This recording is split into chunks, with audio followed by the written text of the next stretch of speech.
दिल तो करता है कस के थप्पड़ मारी। कहे 2-4 दिन तो से हंस बोल के बात का कर लेनी, ओकर ई मतलब समझ लो तू।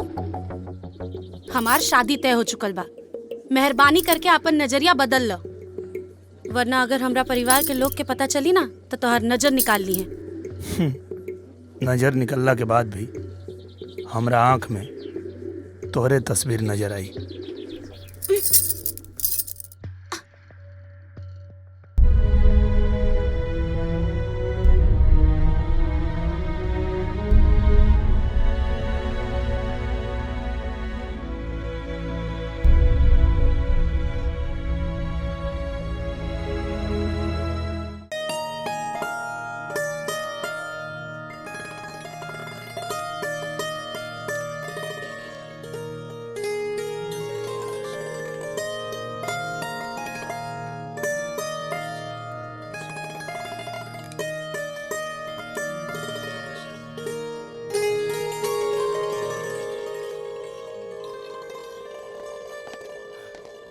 कौन इतना जल्दी बाकी जान दे उतारू भल बनी जी?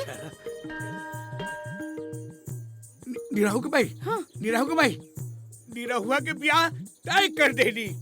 हाँ अरे भौजी खानदानो ऐसन कि बस नाम सुन के सिट्टी पिट्टी गुम हो जाए। वक्रतुंड महाकाय सूर्यकोटि समप्रभा। जजमान परिवार कैसा लागल? इनमें पंडियो जी के बहुत बड़ी योगदान बा। अच्छा माने कि रउआ लोगन के पास हमरे बेटा का ब्याह करावे के अलावा कोनो दूसर काम नहीं खे ना? नहीं खे, तू जा सीधे घर जा, हम आवा तारी तोरा से बतियाए। चला जा। नहीं खे। हाँ चिड़किया ढेर बढ़ गइल बा, कोटी दे हटा। हाँ? ए जजमान आए बुढ़िया ब्याह में दिक्कत ना नु करी? बुढ़िया माने भौजी ब्याह में दिक्कत ना नु करी है? इतना बढ़िया घर बार ना मिली। ना ना, हाँ, रउआ चिंता जिल करी, माँ भगवती के आशीर्वाद बा, कृपा बा। ये मिता हाँ भौजी के मिजाज हमरा को ठीक नहीं बुझा। हम तोरा घरे ना जाई, तूहे दोनों आदमी जा और भौजी के देखा। अरे कैसे एकरा के गांव वाला मुखिया बना देलक डरपोक कह के। अरे जा। ठीक बा, जा जा, चली चली चली बिहाने आ जाइए। बाकी कैसा आदमी बा। मान ली कि वो लड़की के ब्याह करे खातिर हम रुआ लोगन से कहत तनी तो आगे चल के कोनो दिक्कत ना नु होई? दान दहेज वाले कोनो बात नहीं नु? अरे रउआ चिंता जिन करी पंडित जी। अरे ऊ का ओकर बापो ब्याह करी, ब्याह होई तो होई। एक बार लइकों से तो पूछ ली। अरे का पूछ ली, हम ओकर बाप है कि वो हमार बाप है कि हम पूछ ली ओकरा से? हाँ कि ना? अरे बू का देखले बारू, जा बुलावा ओकरा के। आ खुद ही फैसला कर लेती तब बक बक करत रहलिन। बस अपने के टाइट रही। बेटा घरे में नहीं खे। अरे गोइल होई कहिया वारागिरी करे है? अरे नहीं खे जी, देखी ना चिट्ठी लेके गइल बा। देखी ना तनी पढ़ी। पढ़ी तो तनी पंडित जी। शादी करे से पहले ओकरा से पूछ लेहल जाला जेकरा शादी करे के बा। हाँ? आ शादी तबले हम ना करे जले अपना पाँव पर खड़ा नहीं हो जात। और शादी के इतना जल्दी बा तो बाबूजी से कह दे माई कि खुदे शादी कर लेस। हाँ? आई व्यवहार से तंग आके हम खुदे आत्महत्या करे जा रहल बानी, वो बड़का बगीचा। अरे रवा सोचत का बानी जी, जाई हमार बेटा आत्महत्या करे गइल बाटे। अरे दुनिया का पहला आदमी बा कि मोरे की जगह बता के गइल बा। अरे जाई ना रउआ। हाँ, हम जात बानी, जात बानी। जाई ना। हाँ हाँ, रउआ। हम जात नहीं, जात नहीं। जाई। ससुर के नाती कही के। क्या करो? अरे लटके उठके से डराई लू तब पेरवा काट जब ससुरा दबा के मर जाई, बुझलू? हाँ। अरे अब लेकिन भौजी तू कुछ कहो, हमार दक्षिणा तो फिक्स बा। वो कैसे भैया? अब शादी होके चाहे श्राद्ध, पंडित के दक्षिणा तो मिलबे करी। दे भैया महाराज जी क्या करते?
क्या बोला? मुझे उसकी लाश चाहिए। देखते ही मार दो उसको।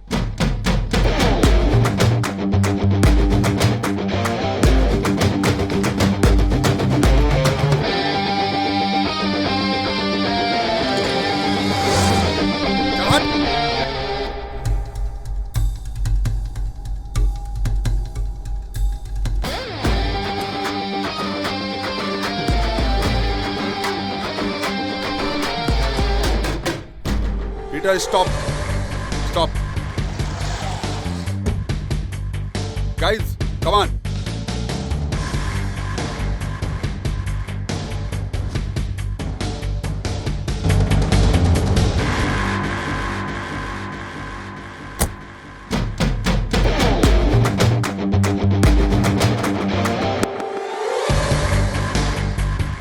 Wow. What a beauty.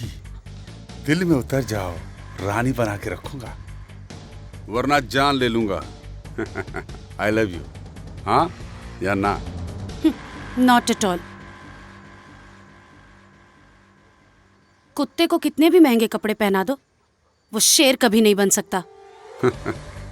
सही बोली। चल तुझे 7 दिन की मोहलत देता हूँ। डोली में बैठने के लिए तैयार हो जाओ, वरना अर्थी उठने में देर नहीं लगेगी। बाप की ताकत पर अकड़ ठीक नहीं होती है।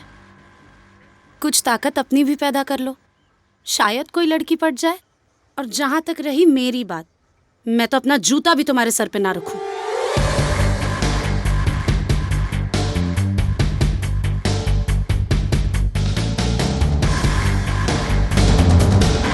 तीखी मिर्ची मिल जाए तो चबा चबा के खाएंगे। चूल्हा जलाने वाली नहीं, हम पे हुक्म चलाने वाली चाहिए। Let's go guys.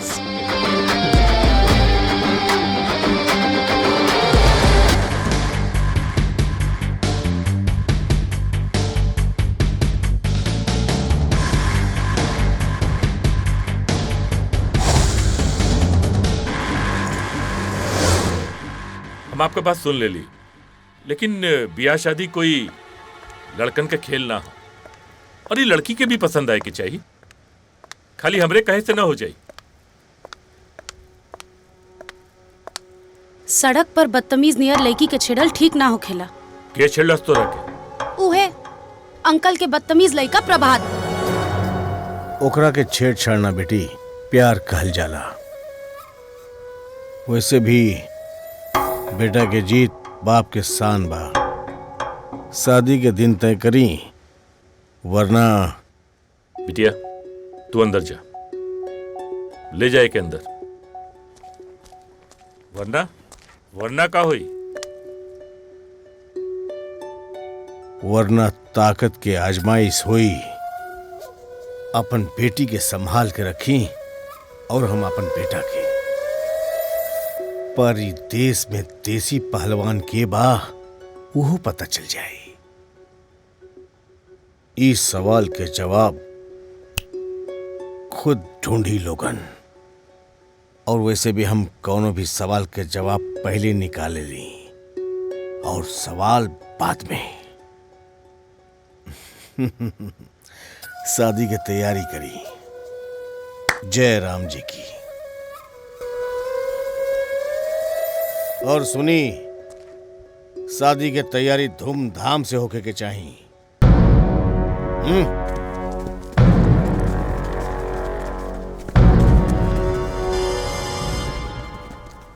ये नालायक के बेटा हमार दामाद ना बनी, वरना हम बेटी के साथे जान दे देब।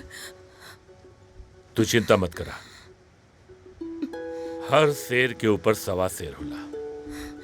हम ही भैरव का ऐसन काट निकालब कि बिहार के आदमी से तका वहां के माटी से भी डरे लगी। हम विदेश में पाऊं चप्पल पहन के ना, आपन चमड़ा सड़क पर घिस के जमोले बनी। परू हवे के विशंभर सिंह।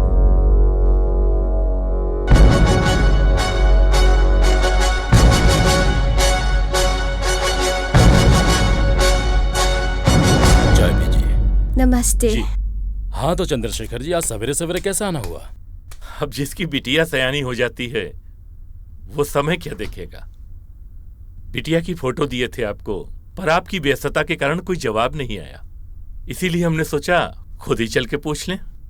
नहीं, मेरे को कुछ ऑब्जेक्शन नहीं है, पसंद है, और हाँ बेटे को भी पसंद है, बस माता जी के ऊपर है। बोला ना बेटा। जी दादी। हमहो देखनी फोटो, हमरो पसंद आइल, लेकिन हमारे को शरत बा। हाँ? शर्त? कैसन शर्त? हमरा लड़की में संस्कार आ संगीत देसी चाहिए। हम चाहता नहीं कि जब वो पतो बन के ई घर में आवस तो हर सुबह अपना संगीत से ये पूरा माहौल के देसी खुशबू से भर देस। आप तो बिल्कुल हमरे मुंहे का बात छीन ले। अरे हम हर साल 2 साल में एक बार अपने बिटिया के भारत जरूर भेजिला। अच्छा, कैसे कि ओकर संस्कार और संगीत बिल्कुल देसी बनल रहे के चाहिए। बहुत सही, तब तो ठीक है बाबा बुआ। जब हम सब लोग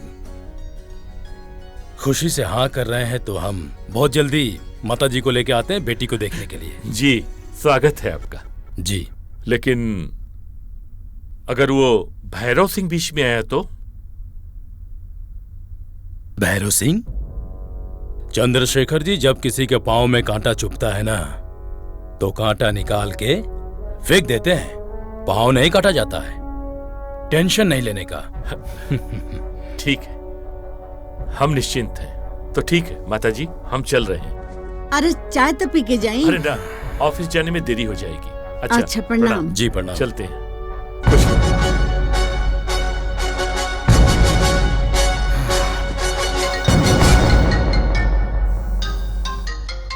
अरे चंद्रशेखर। हाँ हम भैया प्रणाम। खुश रहा बाबू, खुश रहा। का हाल बा? ना यहाँ सब ठीक बा। एगो खुशी का खबर देवे के बा। हाँ बोला। वो का हो कि हम जूली का ब्याह तय कर देले है। अरे वाह, ये तो बड़ी खुशी के बात बा। बधाई हो बाबू, बधाई हो। मगर भैया एगो शर्त बा। शर्त? अरे नाना, ऐसा कोनो बात नहीं खे। बस उ लड़का का दादी चाहता कि लड़की के भारतीय संस्कृति और परिवेश का, संगीत का सबकर अच्छा खासा जानकारी होए के चाहिए। तो हम यही लिए चाहते हैं कि जूली के थोड़ा दिन आपके पास भेज दे, ताकि थोड़ा सा वहाँ का संगीत सीख ले और थोड़ा रहन सहन सीख ले, संस्कार सीख ले, और का रहे के तो यही जाबा ना। अरे ई कौन बड़ बात बा हो? ओकरा के 1 महीना खातिर जा भेज दा, सब कुछ सिखा दे। ठीक बा भैया, ठीक बा। तो हम ओकर सब तैयारी करके आपके फोन करत थे। अच्छा अच्छा, आवेदा आवेदा। ठीक बा, घर पे सबके प्रणाम। खुश रहा। अच्छा, फोन रखत है भैया। ठीक बा, ठीक बा। जियत रहा। केकर फोन रहल हा जे रउआ इतना खुश हो गई नी? अरे चंद्रशेखर के फोन रहे। जूली बिटिया गाँव आ रहल बिया। जायदाद में हिस्सा लेवे के? अरे भगवान, वो यहाँ संगीत सीखे आ रहल बिया। फिल्म में काम करी है? एकदम दिमाग से पैदले बाड़ू। ओकर शादी तय हो गई बा, आ वो यहाँ संगीत सीखे आ रहल बिया। और एक बात के ख्याल रहे, ओकरा के यहाँ 1 महीना रहे के बा, और 1 महीना के खातिर आपन मुंह बंद रखी है लोग। वो कहे ऐसे चुप।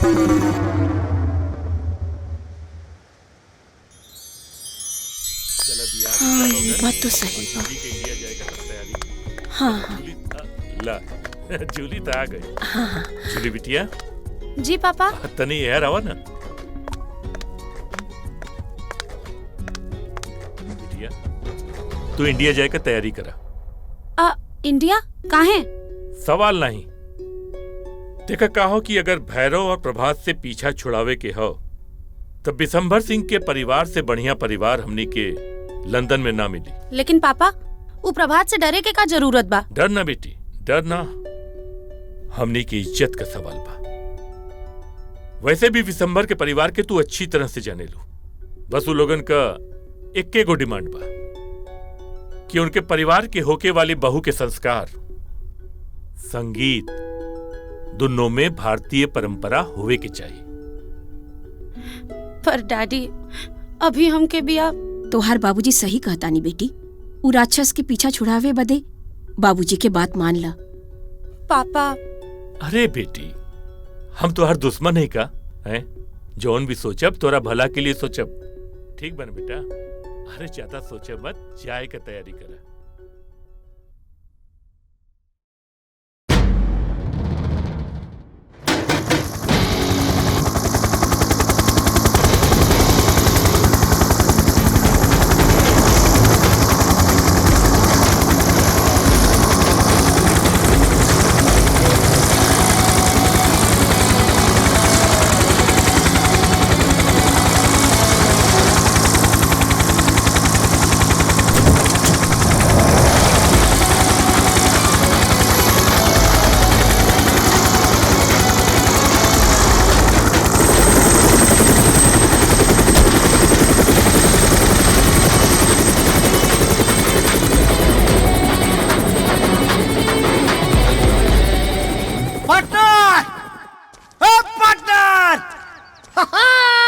पार्टनर कैसन चिल्लाता रहा? खेत में भैंसा घुसल बा का? अरे महाराज, भैंसा वैसा ना घुसल हो। अरे गांव में लंदन वाली लड़की आ गई बिया। अरे हाँ, दिन में सपना देखल उल्लू अच्छा। के काम हो, आदमी के ना। तहरी आँख से ना देखनिया, अपनी आँख से देख क्या बतानी। भुवर भुवर बार और गोर बदन, अब बदन पे काम का पड़ा। गांव में बवाल मचल हो महाराज। अरे तो का बोलता रे, तोरा समझ में आवता? अरे महाराज, हमारा समझ में खूब आवता, तोहरा समझ में नहीं क्या आवत। अरे मर्दे, बाबू साहब का भतीजी जमन लंदन वाली बिया गांव में आ गई बिया और गांव जवार में हंगामा मचल हो महाराज। तोहरा विश्वास नहीं की हो तो चल के देख लो। कहाँ रे? अरे रबड़िया की ब्यूटी पार्लरवा में।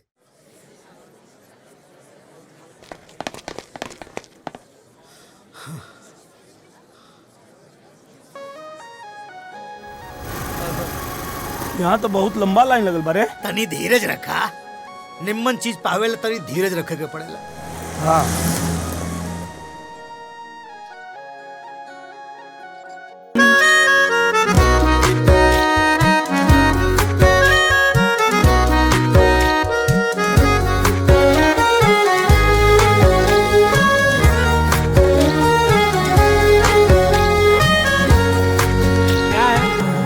लड़की नहीं देखा है का? अरे देसी के विदेशी कहता रे।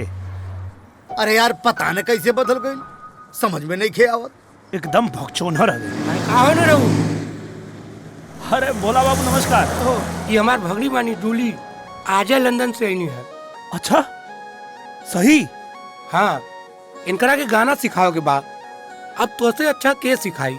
अच्छा तब एक काम करी, इनकरा के आज लेके हमरे प्रोग्राम में आई, हमरो के तो पता चले ई गाना सीखे लायक बाड़ी की ना। अच्छा तू हुआ के? ओहो, ये हम जस्टिन बीबर हुए। उ चड्डी दिखा के पैसा कमाला और हमनी के प्रोग्राम दिखा के। फिर तो देखे के पड़ी कितना दम बाई जस्टिन बीबर में। हाँ बोला बाबू, आज इनकरा के प्रोग्राम में लेके आई, आखिर इनकरो पता चले कि चाहिए ना देसी विदेशी में का अंतर होला। हाँ सही बात है। ठीक बा। ओके पार्टनर। हाँ, पंडित जी की बात सही हुई का रे? तुमने हम दोस्ती हुई, पंडित जी बताओ ना, तो पंडित जी से जाके पूछा। बकचोन हरे हवे। अरे का ओहो,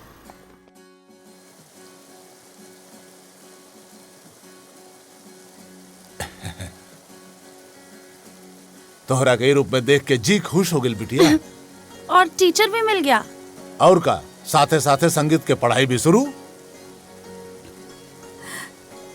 जूली बिटिया एकदम बदल गई बिया। और ना तक का। ए भोला, एगो फोटो खींच के चंद्रशेखर के भेज दा, उहो देखते रह जाई। एमे तो हमारा चेहरा आवत है। अरे मामा, ऊपर एगो बटन हुई, दबाई ना। ई दबावा। हाँ, मुस्कुरावा।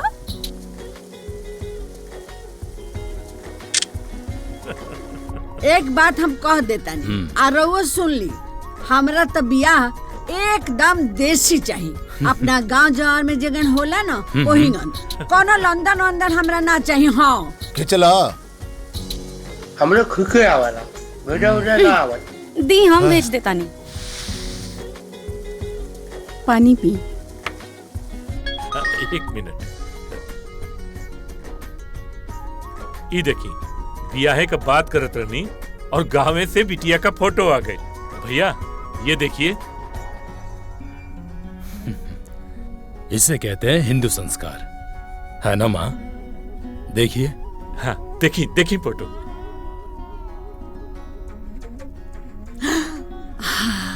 अरे ई तो बड़ा नु निमन लड़की बिया। ए बबुआ, हमरा तो ये पतो चाहिए, ई लड़की जेकरा घर में जाई वहाँ तो दिन दुगुना रात चौगुना उन्नति हुई। और बउआ के जल्दी बियाह करो। चंद्रशेखर जी, जल्दी से हमारी बहू को बुला लीजिएगा। जी जरूर। ठीक बा। हम जाके अब यहीं सब हाँ, तैयारी में लग एकदम जाते। एकदम तैयारी करें। प्रणाम भैया जी, प्रणाम। प्रणाम प्रणाम। अरे आप तो खुश हो ना माँ? हाँ बाबू, हम तो बड़ी खुश बानी। एकदम बुझाता जैसे हमरा भारत देश में हम चल गए।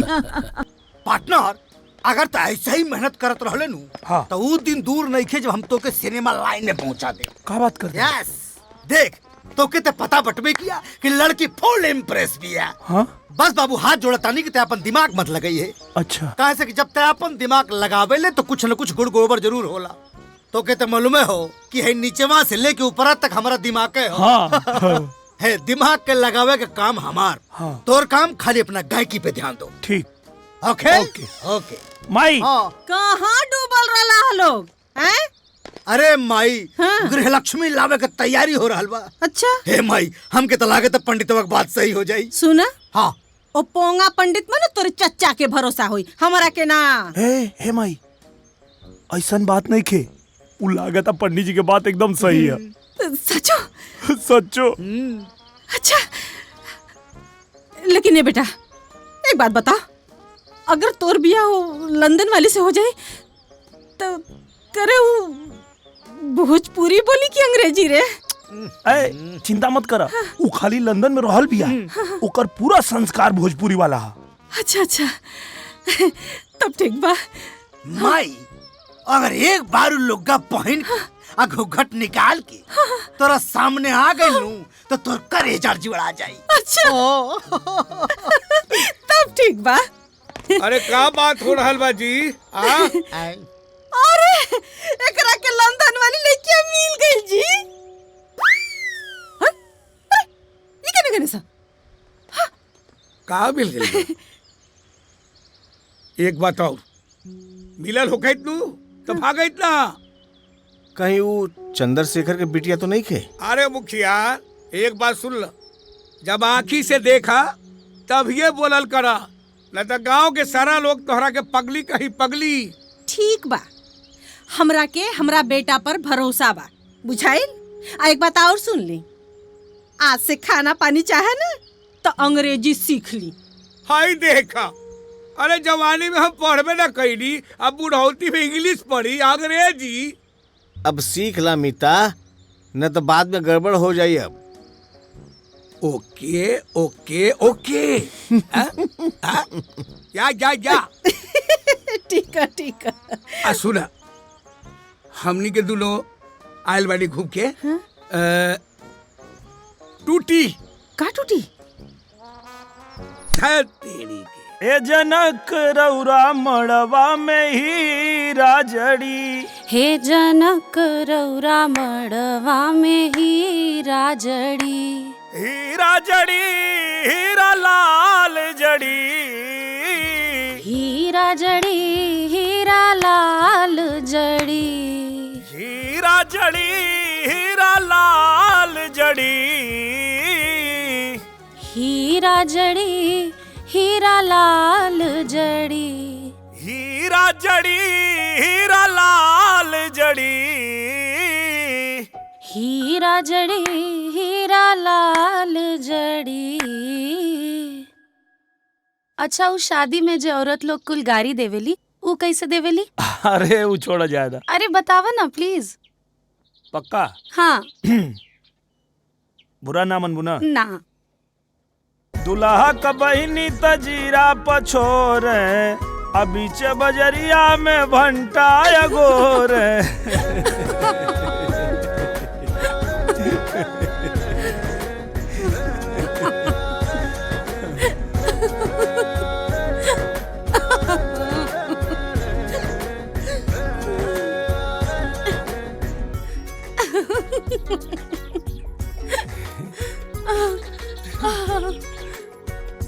और है दुल्हा के बहिनी त जालिम बा छोटा की अखाले मुरैया अकेले में मोटा की।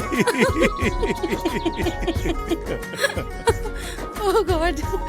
जैसन बकरी क पूछ वैसन दुल्हा क मोछ सुना दुल्हा हो।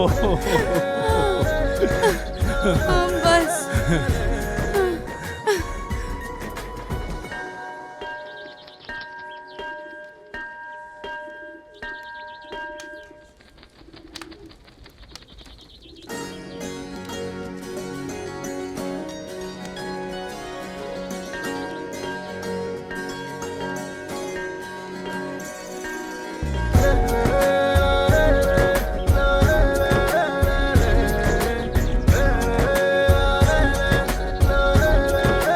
का देखा तारा बेटा? माई हाँ? तोहर होखे वाली पतो लंदन से आयल बड़ी। अच्छा। ए माई, अरे अभी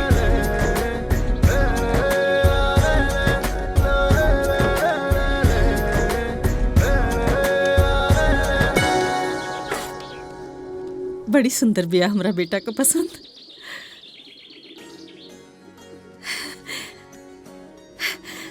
सगुन का अंगूठी है, निकलिया मत, असगुन हो जाए। कैसन अंगूठी का पसंद?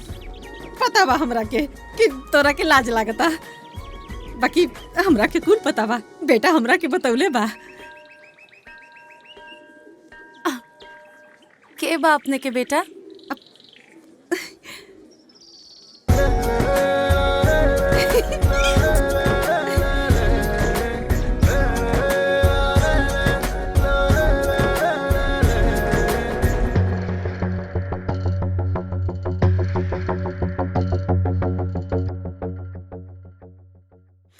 दिल तक करता है कस के थप्पड़ मारी।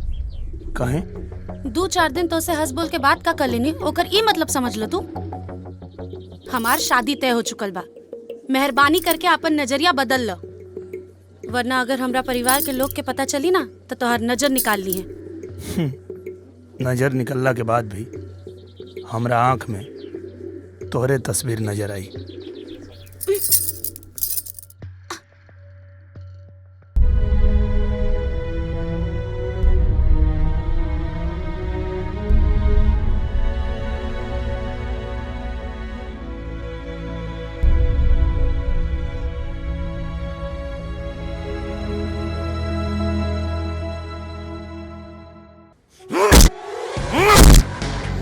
जूली को इंडिया गए इतना दिन हो गया, तू मुझे अब आके बता रहा है? उसकी वजह से रातों की नींद और दिन का चैन खो गया।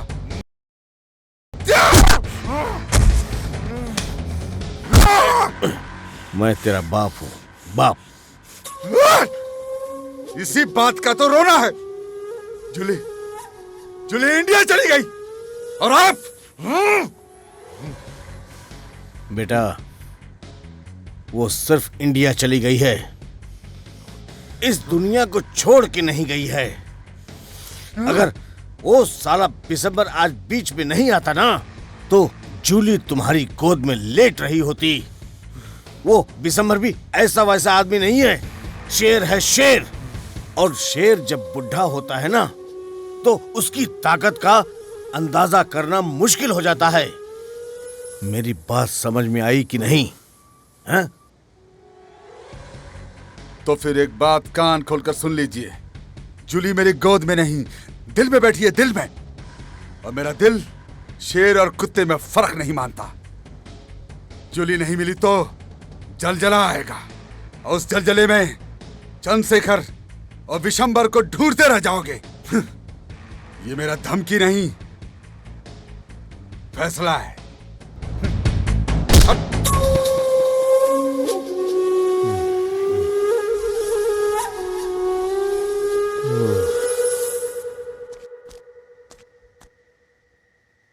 का भेल रे?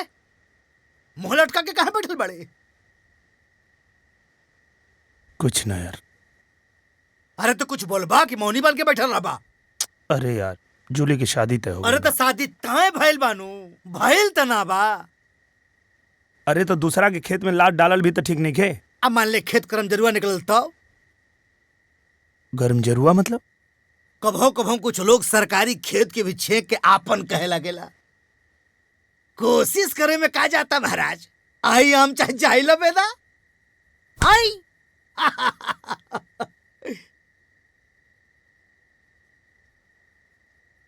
बिना आहट के आंखों से दिल में उतरते हो तुम, खुदा कसम क्या लाजवाब इश्क करते हो तुम। अरे सरवाई का करता रे? अबे झंडू तोरा के ना ओकरा के कहता नहीं। ओके, चलाओ भाई। ओके। हाँ।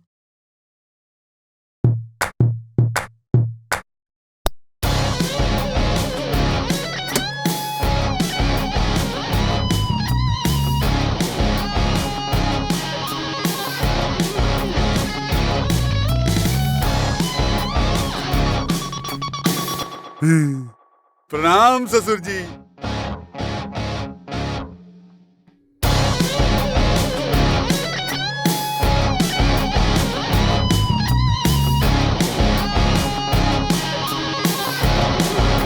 मैंने प्रणाम किया और आपने आशीर्वाद भी नहीं दिया। तू यहाँ का करे आलूआ?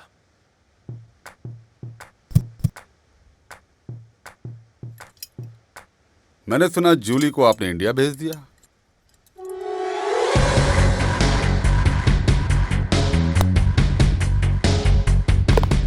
जूली हमार बेटी हिया, हमो के इंडिया भेजी या लंदन में रखी तो से मतलब? वो मेरी जान है। और आपको क्या लगता है उसको मुझसे बचा पाएंगे? हम अपने बिटिया के तो से बचा भी ले और तो से अच्छा लड़का से होकर बियाह करके भी दिखाई। जूली की शादी कब और किसके साथ होगी ये तो समय बताएगा। ससुर जी।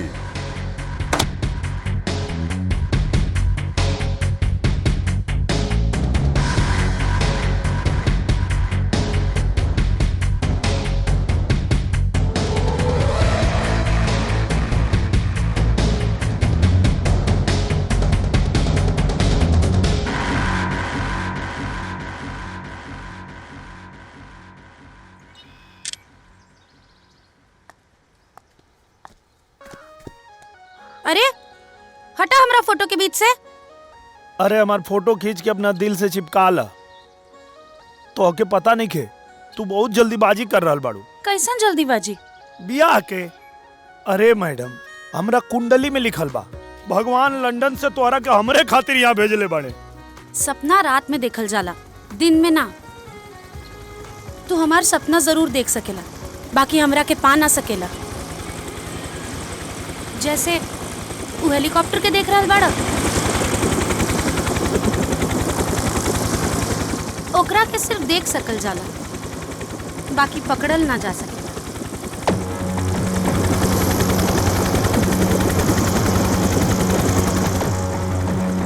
हाँ? अरे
सच में बहुत बड़ गलती हो गई।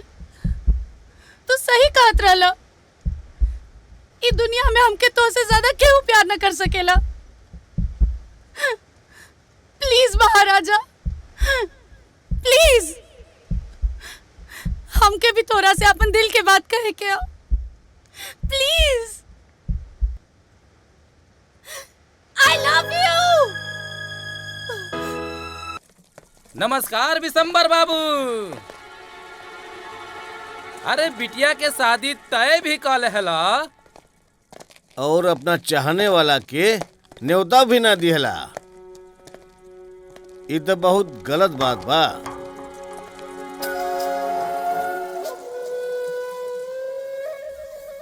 क्यों बे, तेरे को पता नहीं है? खबर बराबर वाले को दिया जाता है। खैर, जब कोई नौकर बिन बुलाए आ जाता है ना, तो उसे उसके मालिक की पगड़ी का वजन पता चलता है। पगड़ी संभाल के रखो, हवा का रुख बदल रहा है। आपकी जो पगड़ी है ना, उतर जाएगी तो आपके सर का असलियत पता चल जाएगा। चुप, आवाज नहीं। दिसंबर ने तलवार पकड़ना छोड़ा है, लेकिन आज भी खून से मोहब्बत करता है। बेटा तनी शांति रखा, पर खून में ये उबाल बरकरार रखा। पर ध्यान रहे कि हमनी के ई धंधा यह बिशंबर बाबू सिखौले बाड़े। तो जूता उतार के सर पे रख लूं? देखिए ससुर जी, मैं आपकी बेटी से प्यार करता हूं। बेटी उसी को मिलेगी जिसके हाथ में ताकत हो और पिछवाड़े में गूदा। शाबाश, अच्छा संस्कार दिया है तुमने अपने बेटे को। शादी में तो बलि नहीं चढ़ता है, लेकिन ये शादी सब लोग याद रखेंगे, क्योंकि ये शादी में जानवर का नहीं, आदमी का बलि चढ़ेगा। वो तो वक्त बताएगा।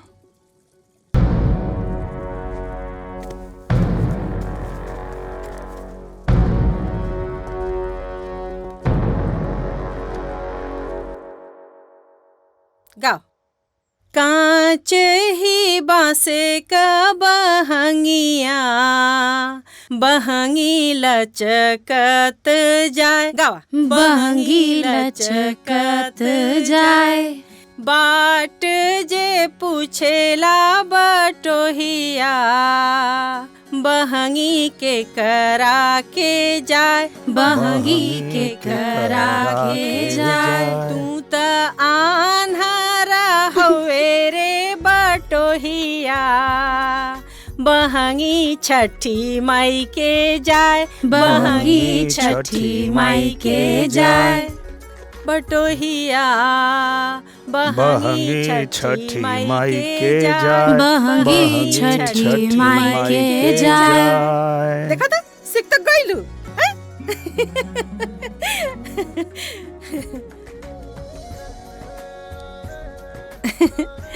बिटिया, तो के पता बा कि कौनो भी शुभ काम करे से पहले देवी गीत से शुरुआत कइल जाला। जौन हम तो के देवी गीत सिखौले रही, चला सुनावा ता। आप तो रहुओ गाई ना। अच्छा अच्छा। निमिया की डार मैया झूलेली झूलुआ हो के झूली झूली ना, मैया मोरी गावेली गीतिया हो के झूली झूली ना। झूलत झूलत मैया के लागे ले पियसिया हो की चली भैली ना। ओही मालिनिया वसिया मैया चली भैली ना। ए माई, कुल काम तू ही करबू? काहे? माने है जो हमारे पार्टनर साहब हवे, एक नंबर का लफाड़िया हवे। काहे रे? आ गीत सिखाई माई या फीस लेबा तू? अरे तो हमारे माई ना।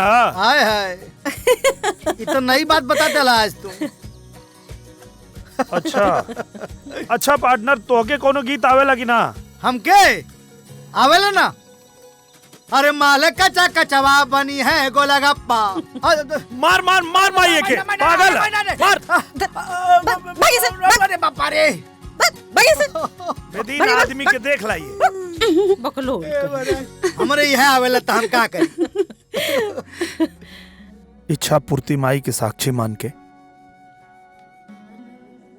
हम तोहरा के आपन बनावतानी। यहाँ जौन कुछ भी मांगल जाला सब पूरा होला।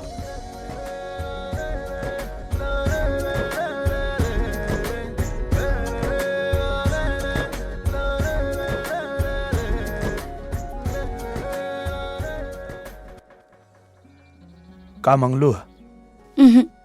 जब पूरा हो जाए ओकरा बाद बताइब। तू भी अपना खातिर कुछ मांग ला। हम का मांगे जब माई हमके बिना मंगले ही सब कुछ दे देले बाड़ी। आगे का करे के बा? समय पे छोड़ दा। समय हमनी के जीवन के कोनो न कोनो किनारा पे जरूर लगाई। मिलन होखे या जुदाई, तोहार स्नेह हमेशा याद रही।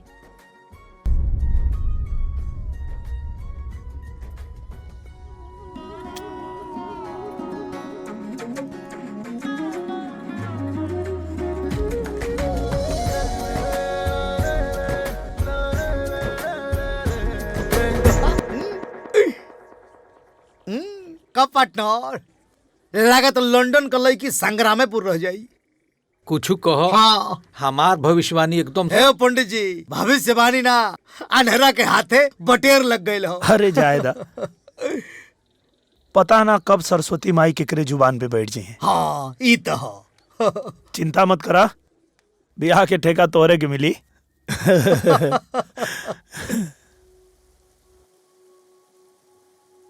हर बात के झूठ मान सकीला, बाकी अपना आंख से देखल चीज यकीन करे पर मजबूर करता। और वो मजबूरी ना चंद्रशेखर जीजा जी के पकड़ी के निरहुआ के डूटा के नीचे लेके जाई। ओकर चिंता अपने के करे के जरूरत नहीं खे। पापा से हम बात कर लेब। लेकिन ओकरा से पहले एक बार चंद्रशेखर के जान और ओकरा सम्मान के बारे में जरूर सोची है जूली।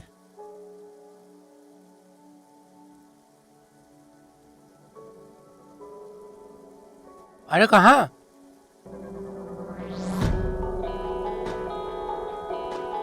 सामान बांधे।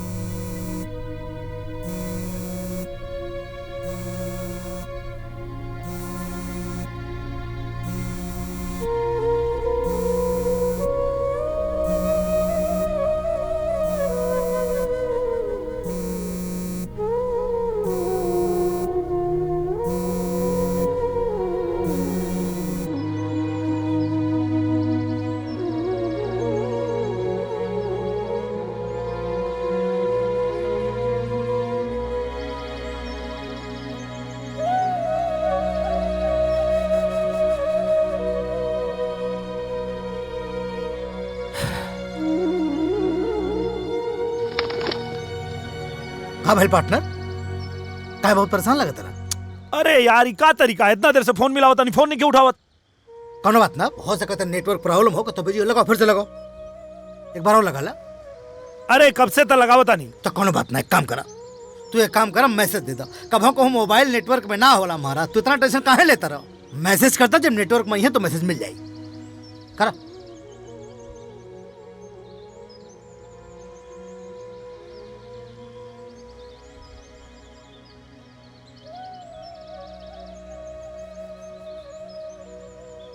बस कॉल में अर्जेंट हो गई, कर दो। अब इतना टेंशन मत ला महाराज तुम।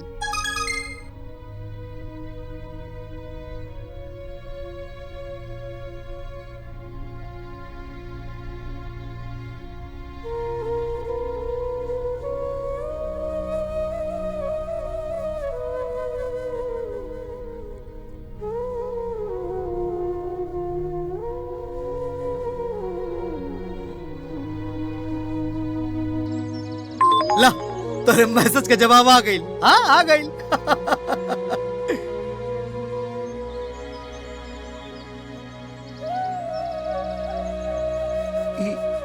ये कहा यार? ये कैसे हो सकेला महाराज? प्यार नहीं करती हूँ मतलब? ये कहा? टेंशन मतलब।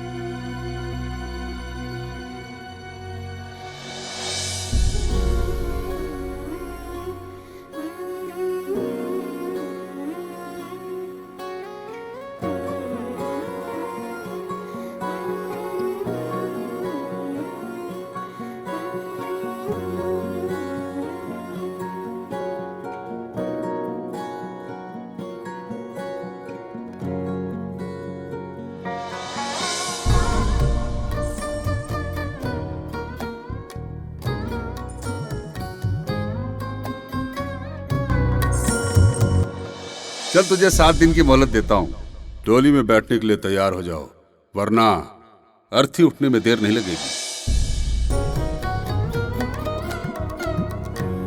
लेकिन पापा, वो प्रभात से डरे के का जरूरत बा? डरना बेटी, डरना हमनी की इज्जत का सवाल बा।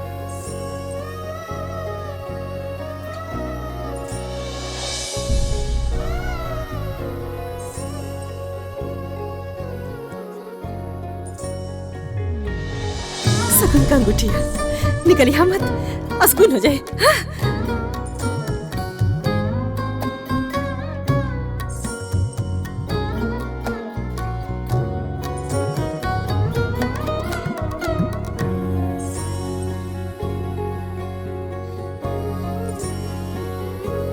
ठीक से जइहा बेटा, और वहां पहुंचते ही हमके फोन कर दिया। बड़ा खुशी भई रहे।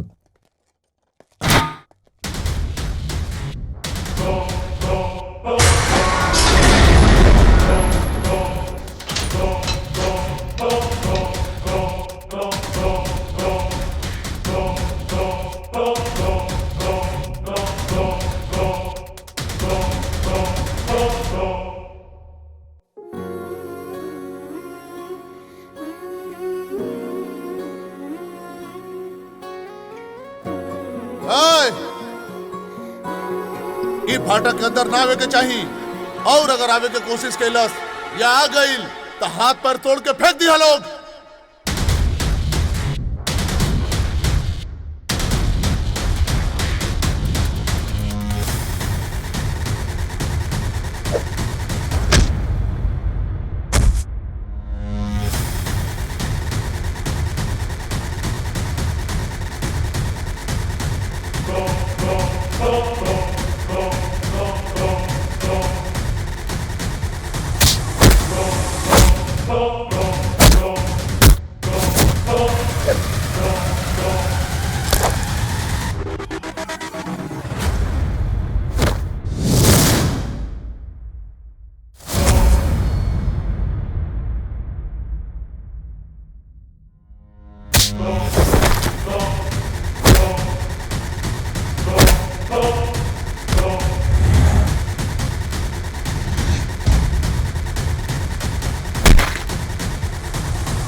एकरा के दरवाजा के पता नहीं खे। अगर ये अंदर आ गए ना तो हम जीजा जी के दिल से बाहर जा मारे के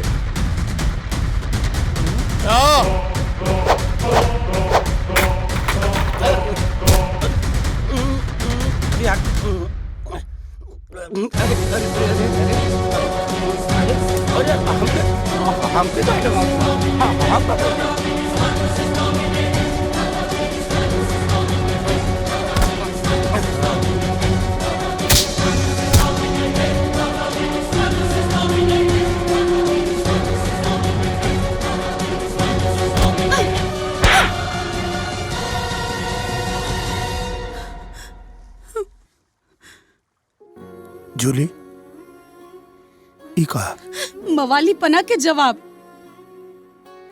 हमरा दीवानगी के मवाली पना के नाम मत था, जिंदगी दाव पे लगौले बा। ना, तोरा दीवानगी खातिर हम अपना परिवार के जान दाव पे ना लगाई।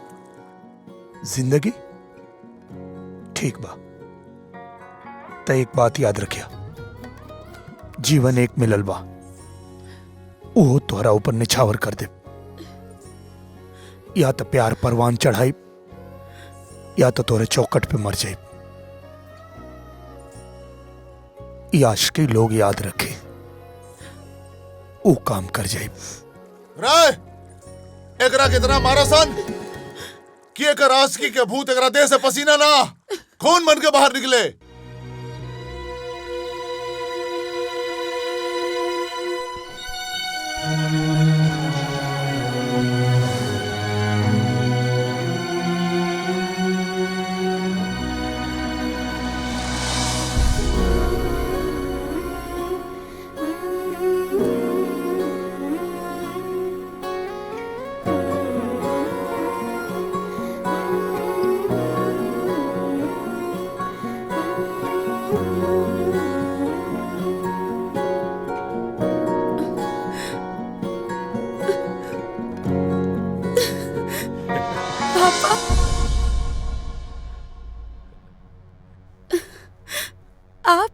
का करी, तोहरे बिना मने न लगत रहे, तो अपना बेटी के लंदन वापस ले जाए खातिर आ गई नहीं। और का चंद्रशेखर, जुग जमाना ठीक नहीं खे। सड़क के धूल कब सर के ऊपर चढ़ जाई आदमी सोच भी नहीं सकला। कोई का सोच हमरे सोच के ऊपर हावी होखे, ये हमरा के बर्दाश्त नहीं खे, फिर चाहे वो हमार देश होखे चाहे होकर संस्कृति। लेकिन पापा, हमार तो मन करता कि हम यहीं जे रुक जाएं। धूल धक्कड़ गरीबी और गंदगी से जंग लड़के 30 साल पहले ही देश छोड़ के हम बाहर चल गल रहनी। पता ना पापा, लेकिन हमके तो लागेला कि यहाँ के माटी में बहुत ताकत है। इतने दिन में अपने के बेटी के बदल के रख देलस। एजा के हवा, पानी, हर चीज एक अजीब सा सुकून दे रहल बा। बाकी जैसन अपने के आदेश। बात के समझा चंद्रशेखर, जबाने कर बा, बाकी बोली उ निरहुआ के बोल रहल बिया। अच्छा तो चला, चल के ओकरा से भी मिल लिहल जाए, जो एक झटका में हमारे बेटी के हमरा से छीने का कोशिश कर रहल बा।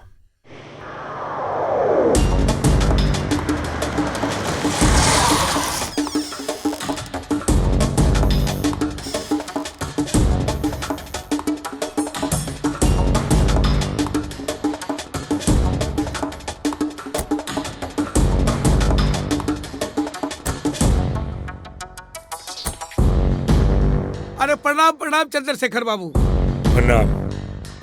आई आई आई आई बैठी बैठी। हाँ। चंद्रशेखर बाबू रउआ कब आईनी? आए के तो न रहे, बाकी अपने के बेटा बुलवा लेलस। अच्छा अच्छा। बिटिया का ब्याह तय कर दिले बानी, वही का न्योता देवे खातिर आए। जी अच्छा भैया जरूर आए। हाँ। 7 समंदर पार लंदन। और हाँ, वहाँ साइकिल से ना हवाई जहाज से जाए के पड़ेला। अरे नहीं रहो के भाई, ये लंदन कहाँ बा हो? हमारा बेटा के हाथ के लकीर में लड़किया वजह से ना होतिया है? पंडित जी ना कहले रहला। हाँ। हाँ। इन न्योता स्वीकार कर ली हम। हाँ। अगर एगो अपाहिज के बाप कहलाए का शौक होके तो जरूर कर ली। और हाँ, अपना बेटा के दुल्हा देखे के अगर इतना शौक बा तो ओकरा के घोड़ी पे चढ़ा के उतार लो। काहे कि हमार दामाद घोड़ी पर ना शेर पर चढ़ कर आई।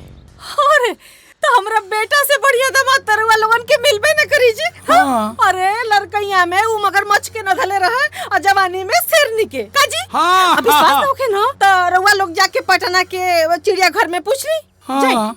औरत का लिहाज न होत ना तो राखी लगा के जबान खींच लेती।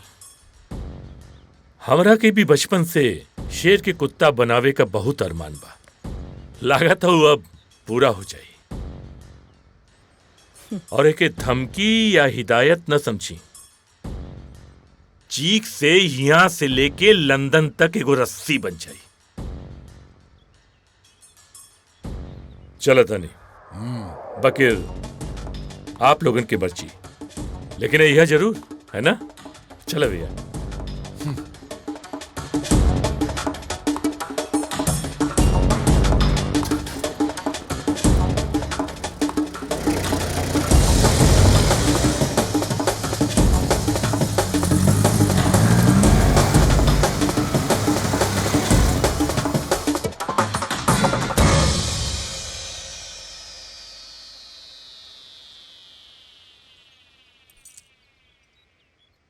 के रहल बाबूजी? कुछ नहीं बेटा, बस तोहर ससुर आला ना हा, न्योता दे के बिना चाय पानी कैले ही चल गई ना हा। ऐसे भी बेटा बेटी के बाप बेटी के घर के पानियों ने पिएला, काहे कि पानी पिए से नर्क में जगह मिली। जीवन के फैसला करे में तो हम कमजोर पड़ गई नहीं। आज हम फैसला कैले बानी दिल दिमाग दोनों से। बोल बेटा, पूरा करबे? बोली बाबूजी। ई जमीन जायदाद बेचे के कहे न पड़ जाए, बाकी सिर्फ और सिर्फ हमरे घर के पुतो उ चंद्रशेखरा के बेटी बनी।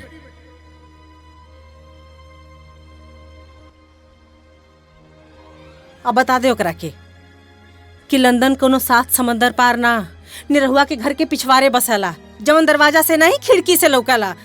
हाँ पार्टनर, चलो बोलो लंदन।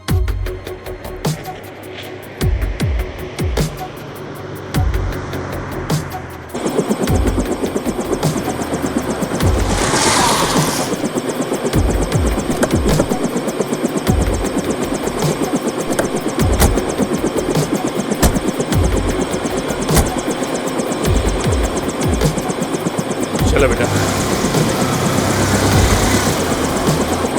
यहाँ ले चलाई।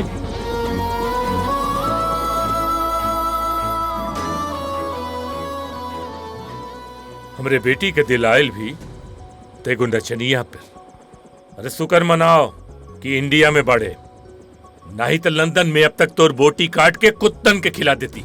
शुक्र तू मनावा कि इंडिया में बाड़ा, ना तो कहीं लंदन रही तो पूरा लंदन हिला देले रहती। सपना रात में देखल जाला, दिन में ना। अरे भूल के भी लंदन का रुख मत ली है, वरना बस एक बार रास्ता मिल जाए, एक कदम में तुहार लंदन नाप दे। अरे रास्ता भी हमरे जैसे लोग बनावेला, तोरे जैसे ना।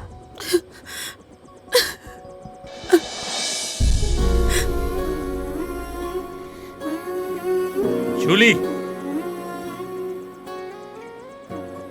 का चिल्लाता रहा? हमरा कुंडली में लिखल बा कि हमार दुल्ही लंदन से आई। तो अपन देह मजबूत कर ले, 1 लाख टुकड़ा कर दे। 1 लाख ना, 1 करोड़ टुकड़ा करबा तब वो इनका के हमरे दिल से ना निकाल पाइबा। और हाँ, एक बात याद रखा, मंडप दुनिया के कोनो कोना में बनाला, तो हर दमाद तमई बना। जूली चला। हाँ हाँ चलो चलो। हम तो हर इंतजार करब।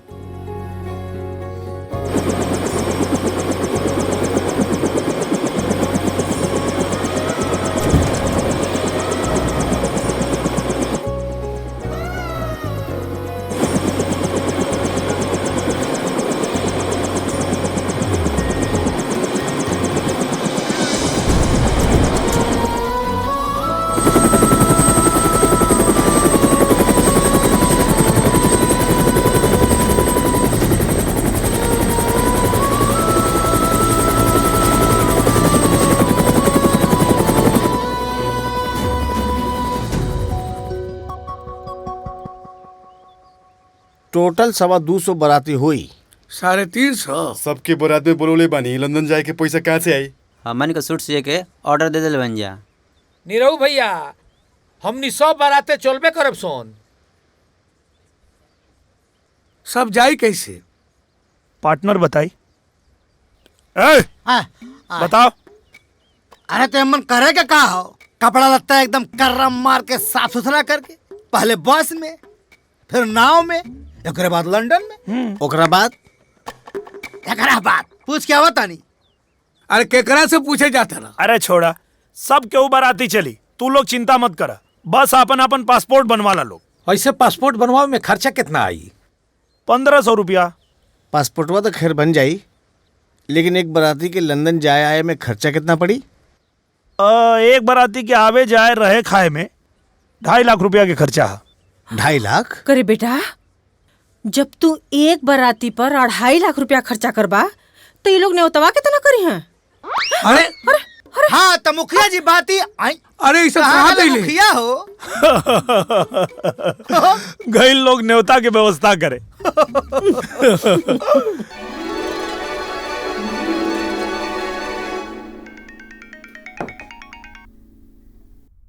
हाँ भैया प्रणाम। खुश रहा बाबू, सब हालचाल ठीक बा। और सुना, अरे आवाज में तनी बुलंदी लावा हो। और बिटिया के शादी आराम से करा जी। कि वो सब वीजा पासपोर्ट में अझुराइल बढ़न सन। अरे भोला अपना आंख से देख के हमरा के बतौले। और वैसे हम बताई ना कि लंदन कोनो जोश के बल पर ना, पैसा के बल पे जाला। आई है उन्हें सबके पास नहीं खे। हाँ भैया, अरे अगर यही तरह सोच के हर आदमी 7 समुंदर पार कर लेत ना, तो गांव का हर आदमी लंदन में ना हो। ठीक बा भैया, ठीक बा, प्रणाम। खुश रहा। का बात भइल? तुहार लड़की के आशिक के हवा निकल गई। बेटी, अब तोहू सपना भूल के हकीकत पे जिया, आपन नई जिंदगी शुरू करे के कोशिश करा। वो कहो न कि हकीकत और सपना में बहुत फर्क होला। हकीकत ई लंदन बा और सपना गांव। एकदम सही कहानी है पापा, लेकिन अपना बेटी के एक बात याद रखे, माँ बाप के बस औलाद के पैदा करे के अधिकार होखेला, भाग्य लिखे के ना। और हाँ, हम एगो मर्द से प्यार कैले बानी, कौनो ना मर्द से ना। बेटी,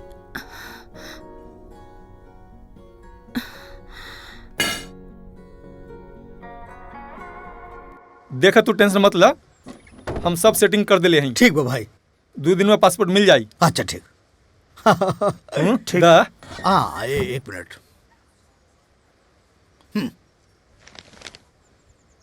और ये गिना मत, बाद में देख लिया। हाँ ठीक बा, 2 दिन। नमस्कार, प्रणाम। अब महाराज तुम काहे गिरौले हवा? परसों पासपोर्ट मिल जाए, बस लंदन जाए खाओ। फ्रॉड ना ना महाराज, तू सबके हमारे कैटेगरी में काहे जोड़ा यार? हाँ साहब, कैसे करके वीजा करवा दी साहब, हमारे पार्टनर के जिंदगी के सवाल है साहब। साहब हाथ जोड़ता नहीं, ज्यादा तो ना हो पाए, गरीब आदमी है, बाकी थोड़ा सा रख ली साहब, करवा दी बस। आप बस पासपोर्ट लेकर आइए, वीजा लगाने का काम हमारा है। अरे thank you sir, thank you. हो जाएगा, धन्यवाद सर। फोन देख, फोन देख। Hello Julie. अच्छा, अरे तू चिंता मत करा। हाँ, आज बात होगी ल साहब से, 2 दिन में पासपोर्ट आवता, ओकर बाद वीजा लग जाई। हाँ ठीक बा, चलो बोलो लंदन।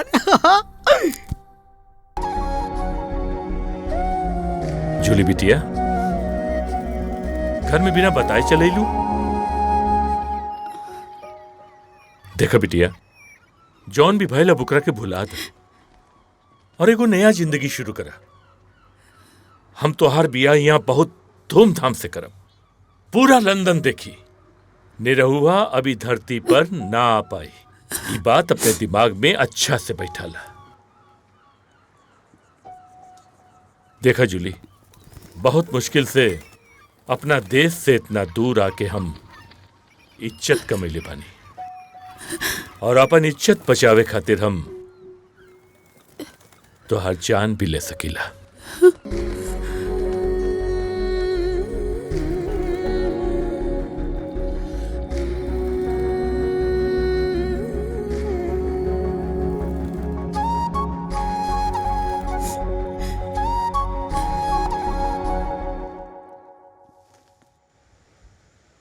सुन बे, जूली मेरी है, समझ रहा है ना? हाँ, जूली मेरी है,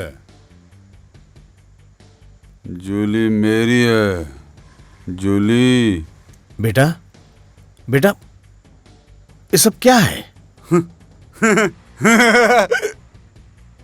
इसे प्यार का नशा कहते हैं बाबा। हाँ, हट, हट। Look at me, Prabhat, look at me. एक इतनी सी लड़की तेरे लिए बड़ी हो गई बाप के सामने है? घंटा का बाप, जो बाप अपने बेटे की छोटी सी हसरत पूरी नहीं कर सकता, काहे का बाप बे? हैं? काहे का बाप? हाँ बेटा छोड़िए, जाइए, कल जूली की मंगनी है, जाके आशीर्वाद दे के आइए। और कुछ तो कर नहीं पाएंगे ना?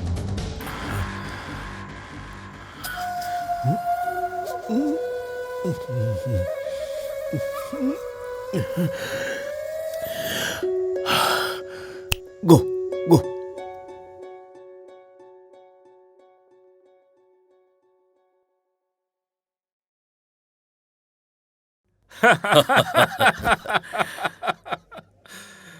प्रणाम माता जी। प्रणाम प्रणाम। आपके भारतीय संस्कार, संस्कृति, समाज पसंद बना। हाँ। तो हम भारतीय समाज के हर आदमी के अपना पार्टी में बुला ले बानी जी। और खुद भी भारतीय परिधान में बानी। हाँ। I like it। Thank you. अरे वाह, रउआ तो बड़ा नीमन लगता नहीं। अब बुझाता कि हमनी के भारत के हैं जा। हाँ। बैठी ना, हम बाद में बैठब, पहले हमरा पत्तों के बुला दी। काहे ना, अब ही बुला बतानी। तनी जूली के त ला बिटिया तो खुदे आवतिया।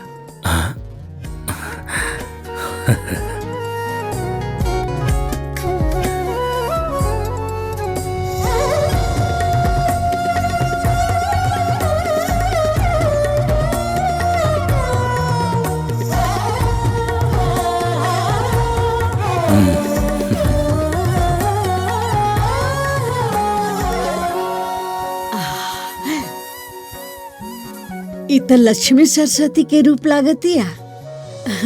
बड़ी सुंदर बिया हमार बिटिया।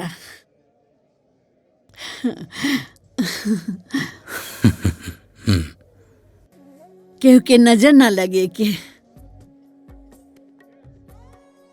माता जी, तब मंगनी की रस्म शुरू करल जाए। हमरो बहुत जल्दी बा कि मंगनी जल्दी हो जाओ, लेकिन ओकरा पहले गाना बाजे के इंतजाम कैले बनी। वो तो जल्दीबाजी में हम कुछ न कर पाई। बाकी पियाहे में अच्छा सा इंतजाम जरूर कर दे।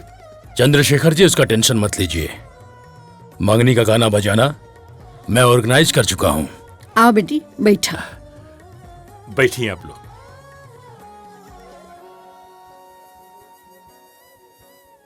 बैठा बाबू, बैठा।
यहाँ शाबाश, शाबाश मेरे भोजपुरिया टाइगर, नाच गाने के साथ साथ फाइट भी अच्छा कर लेते हो।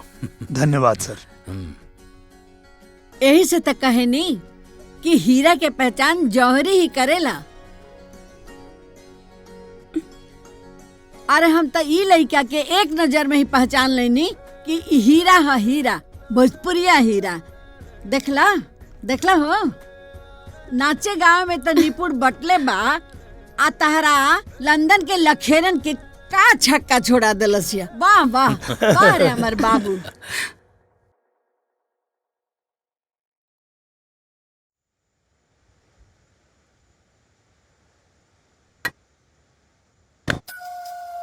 डैड, मैंने सुना है कि आपने जूली पर अटैक करवाया। बोल दीजिए डैड, ये न्यूज़ गलत है। देख बेटा,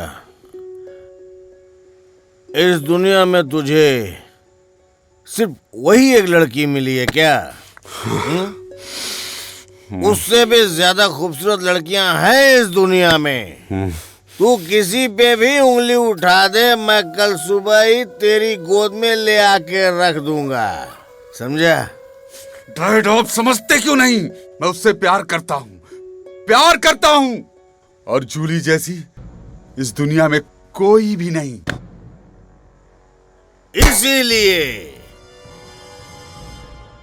इसीलिए उसका जिंदा रहना खटकता है मुझे। आज तो उसे उस गवैये ने बचा लिया, लेकिन कल कौन बचाएगा उसे, हैं? मतलब डैड, मतलब क्या है? डैड, अभी आपने क्या बोला? डैड, बोलिए डैड, अभी आपने क्या बोला?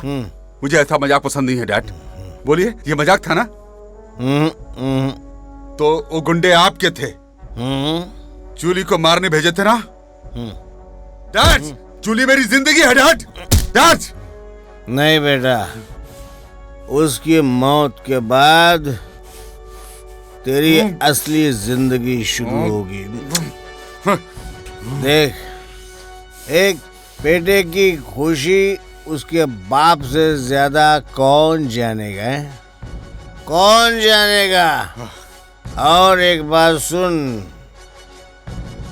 अब उसे कोई बचा नहीं पाएगा, यहाँ तक भगवान भी नहीं। सुना तू? भगवान भी नहीं बचा पाएगा।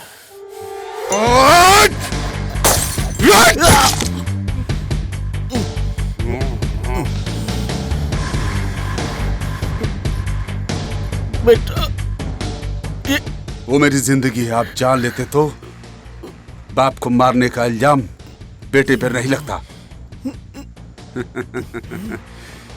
Good by dad. Love you dad.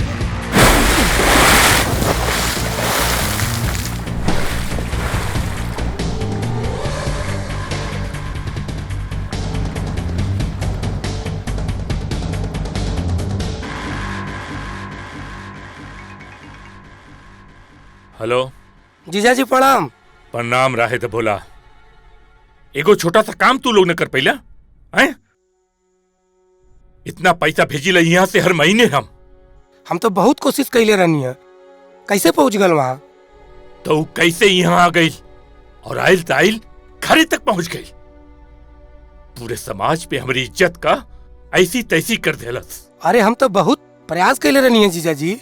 का कोशिश कर ला तो यहाँ तक आ कैसे गई? ठीक बा, अब हमके जौन समझ में आई ना हम करब। रखा फोन।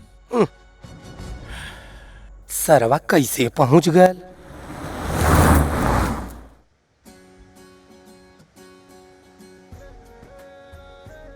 का बात है, इतना जल्दी में काहे बोलोलू? बात ई बा कि मम्मी डैडी कुछ काम से घर से बाहर गए बाड़े। का बात करता रू? अरे छोड़ो, हम तो सोचनी है कि तोरा के लंदन घुमा दी। नो। अच्छा, तुम दोनों को लंदन में घुमाऊंगा, इसी बहाने इनका कर्ज तो थोड़ा कम हो जाएगा। चलो लंदन में घुमाता हूँ।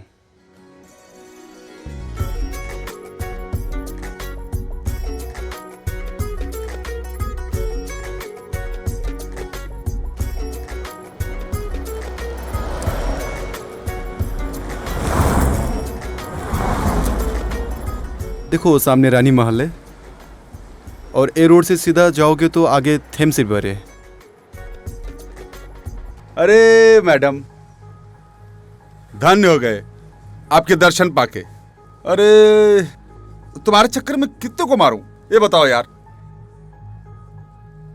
तुम्हारी सगाई जिससे भी हुई हो, शादी मुझसे ही होगी ना। और जो भी बीच में आएगा उन सबको मैं मार दूंगा। मैं किसका बेटा हूँ मालूम है? अपने औकात में रह के बात कर।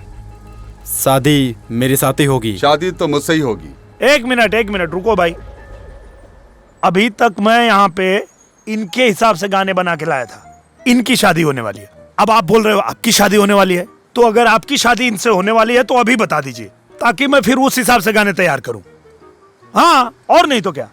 आप लोग डिसाइड करो भाई, मेरा गाना वेस्ट हो जाएगा ना। आप लोग बताओ कौन कर रहा है। शादी तो मुझसे ही होगी ना। मैं बोलता हूँ मुझसे ही होगी। अरे बच्चा तू शांत हो जा, शांत। पहले अपनी शकल आईने में देख। शादी मेरे साथ ही होगी, मंगनी हो चुकी है तो मेरे साथ ही शादी होगी। अपने औकात में रह के बात कर, ज्यादा दिमाग मत हटा मेरा। अबे बकवास मत कर, हट बे।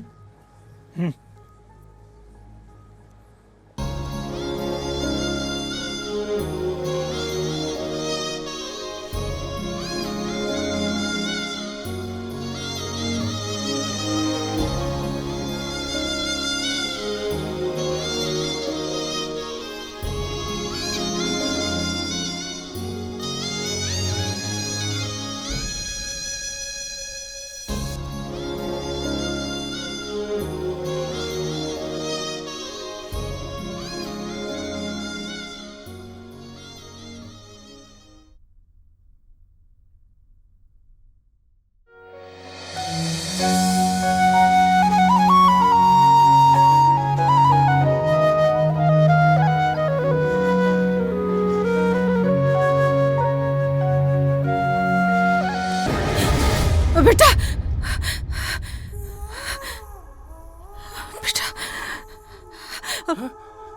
का भेल भाई। आप हमारी बात कराइए पापा। हमारा बेटा संकट में है। सब ठीक हो जाएगी, कुछ ना हुई, तू शांत रहा। बेटा संकट में। फोन उठाओ।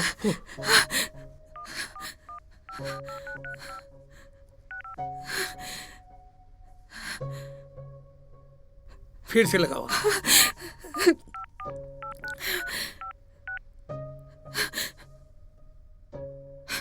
नहीं लगा, बाहू के लगावा।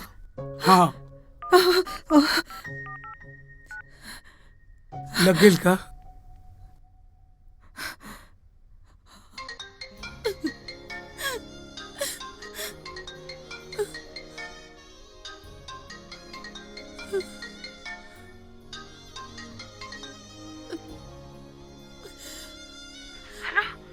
हेलो, अरे अरे अरे हेलो, अरे दुल्हन तू रोवत काहे बाड़ू? का भइल? सब खत्म हो गई माँ जी। पता ना हमके खुद समझ में नहीं की आवत हम का करी। हमार बेटा कहाँ बा?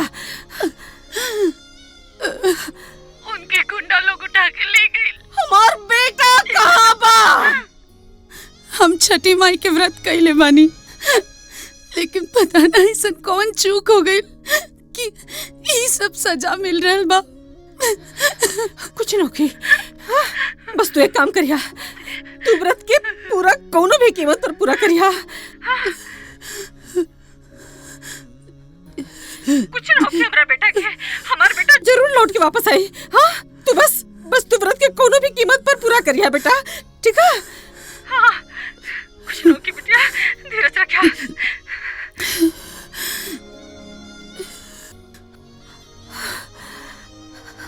का भइल? हाँ का भइल हमरा बेटा के? कुछ नहीं हमरा बेटा के, कुछ नहीं हुई हमरा बेटा के।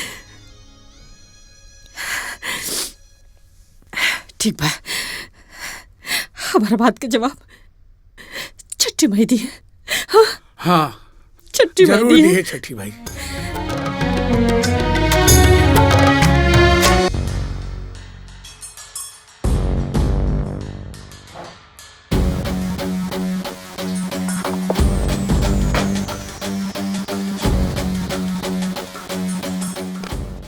हाँ तो बेटा, उस लड़की के बारे में सोचने से पहले एक बार तो पता करता कि उसकी शादी किसके घर में होने वाली है।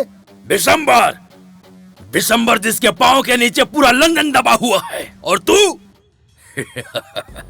सुना था कि जब गिदड़ की मौत आती है तो शहर की तरफ भागता है, लेकिन तू तो लंदन ही आ गया।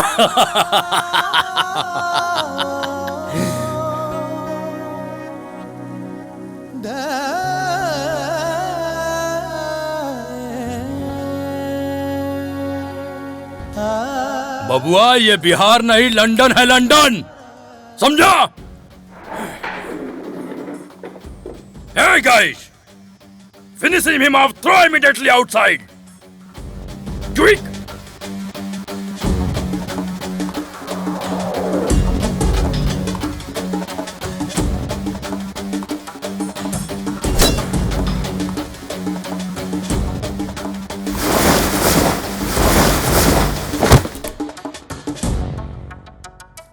Hey, you good for nothing, fellas!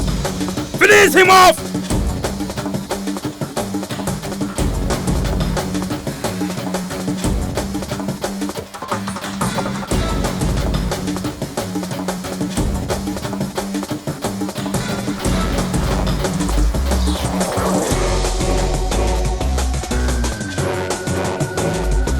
Finish him off!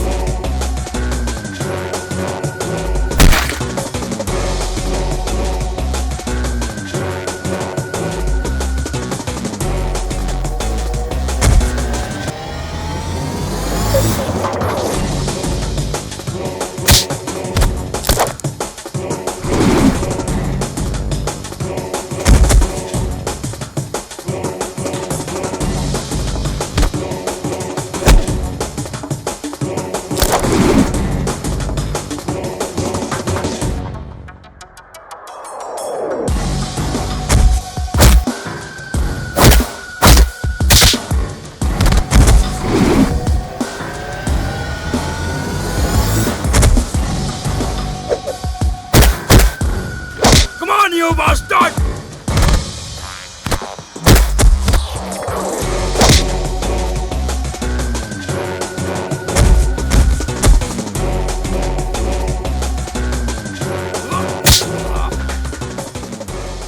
क्या बोले थे? यह बिहार नहीं है, लंदन है।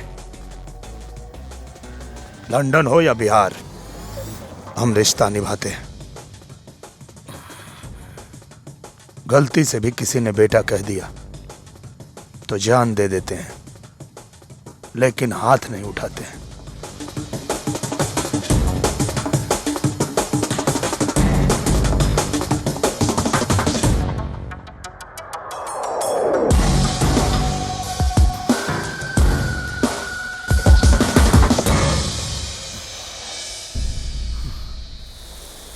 हे छठी मैया, जौन अरग हमरा पति के देवे के चाहिए, मजबूरी में हम दे रहल बानी। हमरे सुहाग के रक्षा करियो माई।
मैंने तुझको पहले ही बोला था, तू मेरी जान है, उसको मरना पड़ेगा। Guys, kill him and bring her back.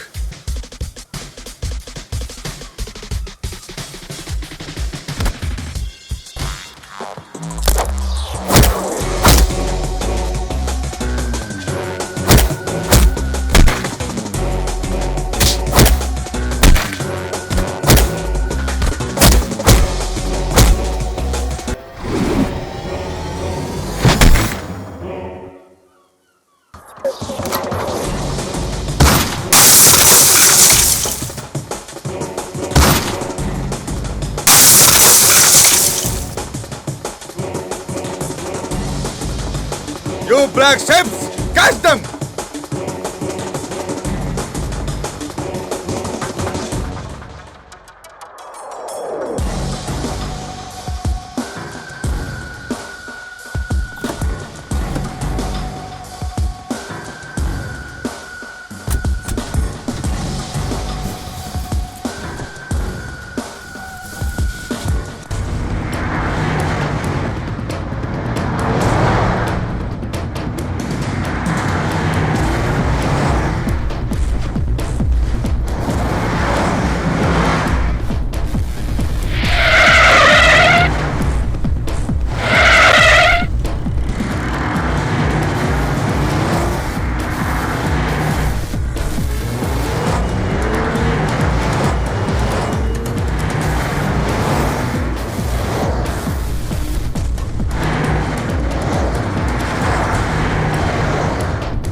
तुझे क्या लगता है ये तुम्हारा बिहार है?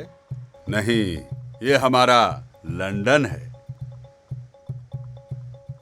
तुझे क्या लगता है तू मेरी जान को लेके भाग जाएगा और मैं बेटा, हमारे नाम नहीं रहुआ। अगर हम भागे पे आ जाएं तो इंग्लैंड की महारानी के लेके भाग जाएं। ये तो हमारी रानी है। Guys, please kill him.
रउआ अपन इज्जत खातिर हमके मार भी सकेनी ना, तो इनकरा पहले रउआ के हमके मारे के पड़ी।